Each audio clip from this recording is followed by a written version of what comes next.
Eu acho que a universidade, nos nossos dias de hoje, é a grande escola, eu diria, na maior parte dos países. Não é a única, desde o jardim de infância, evidentemente, as pessoas iniciam sua vida escolar, se alfabetizam e vão crescendo, né?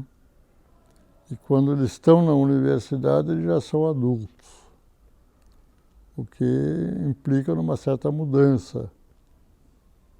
Mas eu diria que o papel da universidade, o papel social da universidade está crescendo, exatamente porque nós estamos, a meu ver, avançando no Brasil numa situação em que a maior parte da população poderá completar sua escolaridade, inclusive na universidade. O acesso à universidade, quando eu era bem mais jovem, era basicamente de muito poucos. Era uma elite de jovens, por várias razões, seja pela qualidade do ensino privado que eles tinham ou público. O fato de que hoje, minha impressão pelo menos, é de que a juventude toda, a que faz os períodos prévios de escolaridade, tem chance. Eu diria uma chance boa de se tornar universitários, pelo vestibular, ou seja, a forma que for. Então, nesse sentido, a universidade tem uma responsabilidade importante, porque ele é a continuação. A universidade é a continuação do ensino médio. Os alunos saem do ensino médio, saem do ginásio, seja lá o que for, e fazem provas e continuam seus estudos na universidade.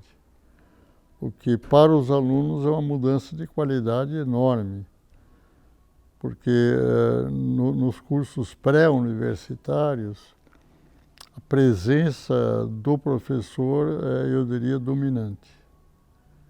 Quer dizer, tudo que os alunos fazem, em grande medida, é condicionado pelo tipo de aula, pelo tipo de ensino que eles recebem. Quando se está na universidade, isto sofre uma mudança. Pelo amadurecimento dos alunos, eu acho que é isso que explica a mudança. Não é que os alunos não precisem estudar mais, já sabem tudo o que precisam, seria ingenuidade. Mas eles aprenderam, eu diria, a dominar assuntos.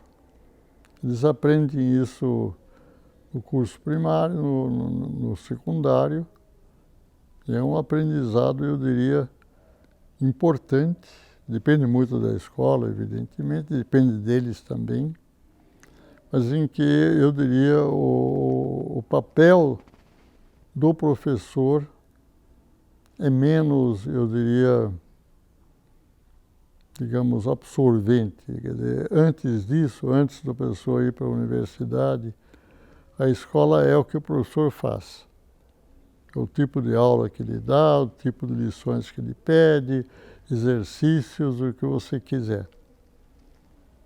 Eu acho que a grande diferença que faz a universidade, e não é só a Unesp, isso é, a meu ver, genericamente de todas elas, é aceitar, inclusive, as indagações políticas dos próprios estudantes.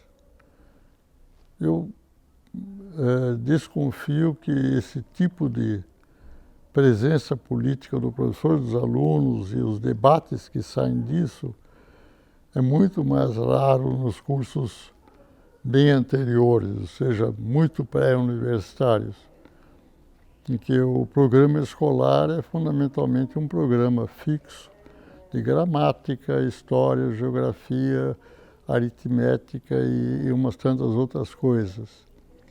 Ao passo que, a um certo momento na carreira universitária, a política passa a ser um objetivo, alguma coisa que os alunos têm interesse e a universidade não pode fugir dos seus interesses e da sua curiosidade.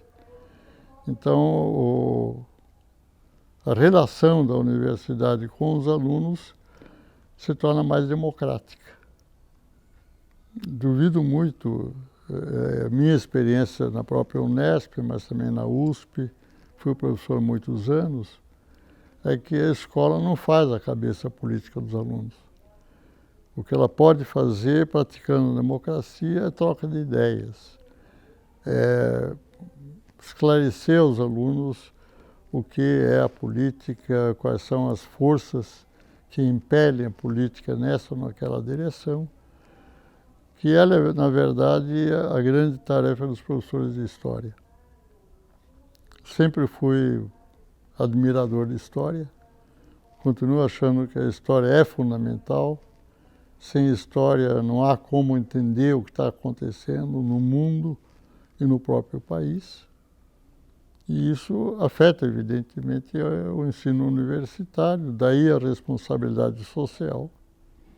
Não estou querendo dizer que a universidade deve preparar politicamente os alunos, não é bem a sua única missão, a missão da universidade é bem mais complexa do que essa, mas minha experiência, eu diria principalmente como aluno, mas também como professor, é que a universidade deve aceitar o desafio.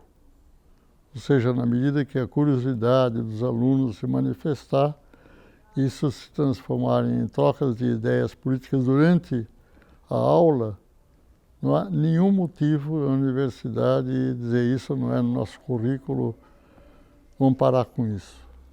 Eu diria, pelo contrário, de que seria altamente desejável, portanto, é uma parte da responsabilidade social do professor universitário e todos os demais professores, é discutir com os alunos o que é democracia, no país e na escola. Eu diria que a educação social, a educação que leva a pessoa, na medida que cresce, se torna adulto, a ser um cidadão. E aí, para mim, o cidadão é basicamente o cidadão democrático. E encarna a democracia como um direito dele e, simultaneamente, uma responsabilidade. Eu viria a responsabilidade social desta maneira, educação para a democracia, para exercer a democracia. E isso, como ex-professor universitário que sou, eu diria que é muito visível na universidade. Porque na universidade, na medida em que a pessoa vai avançando no curso, que geralmente dura de 5 a 6 anos, dependendo da pessoa, ela se emancipa da dependência do professor. O universitário aprende a estudar e aprender sozinho, em casa, com livros, com outros materiais, eventualmente em contato com seus colegas, participando de todo tipo de discussões, que aliás é o mais produtivo. E minha lembrança das minhas experiências enquanto professor é que os debates universitários, entre os estudantes universitários, eram muito profícuos. Eles tinham interesse em política, não vou dizer todos, mas muitos, e provocavam discussões, eu diria, de grande interesse. Algumas vezes eu era convidado a elas, o que me dava muito prazer.